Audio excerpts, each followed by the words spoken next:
Well, I don't. Star Wars Young Jedi Knights Return to Ord Mantell, Chapter 5. After the accident, Han Solo circled back to collect debris from the space lines and deactivate two unexploded duds. The pieces would serve as evidence of the explosion and help them find out who set the trap. I guess this ruined your chance at a record-breaking time, Jason said as the ship headed back toward Ord Mantell. Jaina and Anakin scrutinized the exploded bits of metal and unmarked canisters, careful not to contaminate the pieces so they could be analyzed more thoroughly later. Hey, we're alive, Han said. That's more important than any speed record. When the Falcon landed back on top of the rooftop area, Sethros and several other concerned representatives rushed forward to help with the Solo family disembark. The crowds of spectators who witnessed the explosion were in an uproar, and the people were sent up a cheer as Han Solo and his children gave a confident wave to show they were all right. A nervous-looking race official approached Han, bowing and stammering, I'm so sorry, sir. This is terrible. We have, of course, postponed the Blockade Runners Derby to at least till tomorrow. We've sent a crew of freelance inspectors up to comb through the obstacle course in search of any other hidden traps. This is a near tragedy. We must not risk anything worse happening, said a second official. Sethros stood tall, sunlight making his green hair look like a moss-covered boulder. I doubt the inspectors will find anything, he said grimly. My guess is those mines were really originally being taken to Anubis, a planet for the Next system that has been engaged in civil war for decades now. They frequently order weapons from black market dealers on Ord Mantell. The Derby officials flushed in deeper embarrassment. Hey, how could space mines from some civil war land right in the middle of this race course? Jason asked. The war is still going on. It's been for most 30 years. Many of Ord Mantell's smugglers work as gun runners to supply the war effort, Sethros shrugged. Those mines could have been part of a drop shipment, or even a trap set for former space authorities before Ord Mantell become enlightened and allowed freer trade. Han Solo said. The following day, after brief and frantic postponement, race officials attempted to relaunch the Blockade Runners Derby with renewed fanfare. Looking forward to the day's festivities with subdued eagerness, Jason, Jaina, Anakin, and their father ascended a tall observation tower above the docked buildings. Bald, pink-skinned band members followed them, playing stirring and dramatic music to mark the beginning of the Derby. The crowd cheered. The ever-present Holo News reporters made repeated references to the Solo family's miraculous escape from deadly explosives the previous day. Outside the observation tower, Jason sat next to his sister and younger brother while most of the reporters focused their attention on General Solo. Inside the observation tower, Jason sat next to his sister and younger brother while most of the reporters focused their attention on General Solo. The huge window screens were translucent to allow the gathered VIPs an unobstructed view across the landing centers and docking bays of the Ord Mantell Strip. Once the Blockade Runners Derby began, most of the screens would turn opaque and show images transmitted of the holocam buoys. This would let everyone follow the haphazard progress of the contestants in their assorted, souped-up ships as they roared through the tangle of the outer commentary cloud. Several lavishly dressed racing officials hovered near Han Solo, preoccupying themselves with insignificant details. Han looked somewhat out of his element, uncomfortable in his formal clothes. Since I already flew this course once, what do you want me to do here as Grand Marshal? Well, whenever you're ready, one of the bureaucrats said, fluttering perspiration-damp hands in the air and indicating a single red button on a panel. We need you to push this button. That's it, Han said. It's a very important task, the bureaucrat answered, blinking surprise. That's how we start the race. Han gave a lopsided grin. Well then, I'll be sure to do my best. No need to worry, sir, the bureaucrat said. So far, in the 93-year history of the Derby, only 2 Grand Marshals have failed to do it correctly. Jason couldn't imagine how anyone could possibly manage to push a single button incorrectly, but then he'd seen some pretty disastrous bungling of simple matters in the course of his adventures. All right, let's get this over with then, Han said, his finger hovering near the button. No, not yet, the bureaucrat insisted. You said whenever I was ready, Han reminded him. But we have to send a 30-second warning to the contestants first, and the HoloNet reporters need to get into position. The bureaucrat finally twiddled some dials and punched codes into a small yellow touchpad. In the observation tower, several of the broad window screens dimmed, now displaying transmitted images of spacecraft up in orbit. Other contestants remained in landing pads as a second wave in the breakneck race through the commentary obstacle course. All ships would be clocked, and the winner would be determined by the fastest time through. Han grinned. Hey, did I ever tell you kids how I made the Kessel run in under? Yes! Anakin broke in. How could we not know, Dad? Jason said. It's one of the best, most famous things you've ever done. Han brushed his fingers down the vest. I wouldn't say that exactly. I mean, saving your Uncle Luke countless times, infiltrating the Death Star, freeing your mom from Imperial prison chamber, helping defeat the entire Empire, exploring unknown worlds. The bureaucrat interrupted him. Now you may proceed, sir, he said. All ships have been informed and ready to begin. Han stepped forward to the red button and extended his finger. This button, right? Yes, that's the one. You sure I'm doing this properly? The bureaucrat did not pick up on his sarcasm at all. You seem to be performing most admirably. Good, Han said. He pushed the button.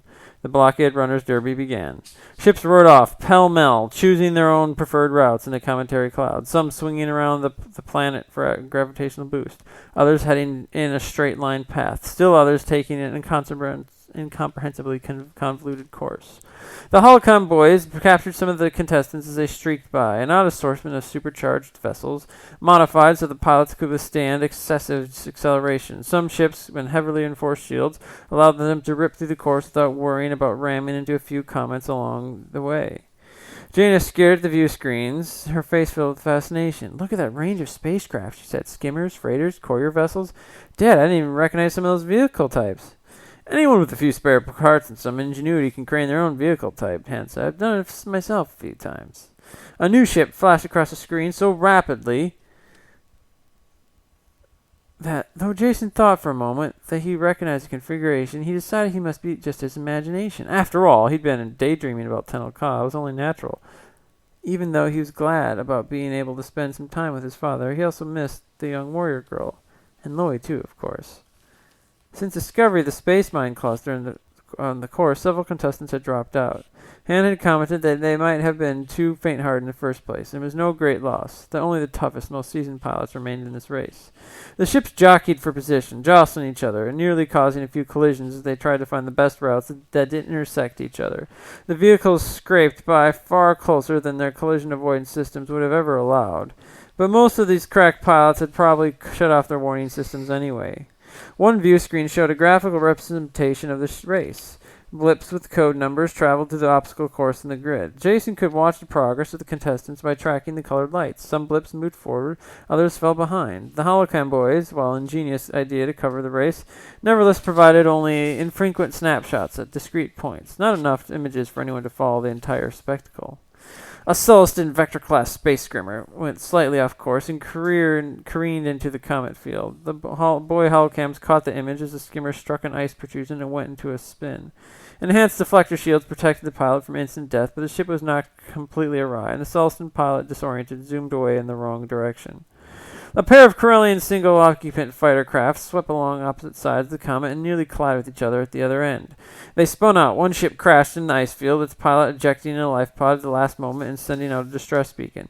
To their credit, race officials reacted instantly, dispatching medical droids and rescue craft, and waited just outside the cometary cloud. I wish Loic were here to see this, Jaina said, still fascinated by the dazzling images of the great race. And Tenel Ka, Jason said, narrowing his eyes. She must be thinking of us. I feel like I'm sensing them somehow, as if they're closer than we think. On the grid map of all the racing ships, Anakin pointed to one ship that was slowly passing every competing vessel. This one will win, he said. I can tell by the pilot and the speed, and it's already overtaken most of the others that were launched first. And this ship entered the race near the end. It won't crash either, I'm sure of it. Outside the streets of Mantell, spectators watched the flat, unmarked walls of square buildings that had turned into transmission screens to carry images from the boys scattered through the racecourse. Everywhere else in New Republic, particularly in the gambling casinos such as those in the Cloud City and Bespin, casinos in Borgo Prime, and various other illegal and illegal meeting places, people placed bets on the Derby's outcome. If Jason had ever decided to gamble, he was certainly taking his younger brother's recommendation. Anakin had an uncanny ability to predict things such as this. He watched the blip creak past several other racers as the ship zoomed through the cometary debris. Who's that contestant? Jason asked. He looked down at the code number, but it meant nothing to him. The bureaucrat came over all smiles. That one qualified at the last minute. He rubbed his hands together in a nervous gesture. Looks like we're correct to let them enter so late. The pilot seems most skillful. The mysterious ship passed two more competitors, swooped around a large comet, then zigzagged through the toughest part of the course. The craft moved in time with the broken icy space debris, reminding Jason of an intricate dance. The ship and the comet seemed to be cooperating, moving as one connected system. He had never seen anyone fly with such sensitivity to the surrounding environment and obstacles. The ship hurtled past around the last comet and then looped back around toward Mantell and the finish line.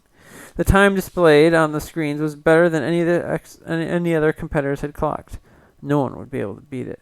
As the craft zoomed past the last holocam buoy, Jason and Jaina watched the blur. Jaina recognized it almost immediately, but took a moment to put her thoughts into words. That's a Hapen passenger cruiser. I recognize that design. It's Tenel Ka, Jason said, and Loey. They must have a great pilot. I've never seen Loey fly that fast, Jaina said. Well, Han said, they certainly won the race. The bureaucrat stood up. Come, Han Solo, you are the Grand Marshal. You must be on the upper platform to greet our winners as they arrive back from the cometary cloud. The other ships will strangle in, but you must be there to wave and shake their hands or appendages. Well, someone's got to do the job, Han agreed. We're going along, Jason said. If that's Loey and Tenel Ka and the Rock Dragon, I want to be the first to see their faces.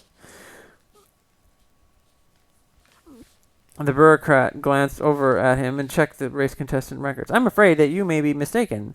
No one by the name of Loey or Tenel Ka is registered as the pilot of this festival.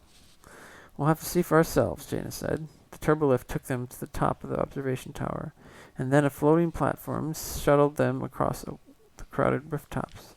The hastily erected grand stadium stood by itself, garlanded with beautiful feathers, flowers, and the colorful flutter-plumed creatures that Jason had identified. Jason shaded his eyes and looked up at the azure sky, that's blue, until he saw a glint of the ship appearing from high orbit, cutting through the gusty winds. The pilot unerringly found the reception platform and awaited the waiting celebration. Jason and Jaina waved, recognized the Hapen passenger cruiser that Jaina herself had flown so often with Loey at her side as co-pilot. You're right, kids, Han Solo said. That's the Rock Dragon, no doubt about it. When the small ship settled down, dozens of new floaters surrounded the stage and platform, holograms and curiosity seekers. In the distance, cheering crowds of humans and aliens stood on the rooftop landing pads, in ship hangars and on balcony flight decks, waving banners and shouting. Jason could already see the contestants coming into land, now fighting for second or third place. But when the Rock Dragon's hatch opened and a figure emerged, Jason was astonished to find that it was neither Tenel Ka nor Loey. Zeke! Jaina cried. Behind Zeke, her other two friends stepped out, and stood next to their new dark-haired pilot. Tenel Ka gave only the faintest smile upon seeing Jason, and then again she never gave more than a faint smile about anything, but Loey bellowed loudly, raising a ginger-furred fist in victory. He seemed immensely pleased that the Rock Dragon had won the prestigious daredevil race. Zeke's emerald eyes flashed, then gave his friends a warm smile. I just followed Master Skywalker's instruction, she said. He told me to find something I was really already good at, and try to use my Jedi skills to become even better. I've always enjoyed piloting, so I thought a hotshot race might be my good test. And indeed quite a challenge for all of us, EMTD chirped, sounding exhausted. Jason looked around at his friends. The crowd cheered the winners, but all that mattered to Jason was having the young Jedi Knights back together again.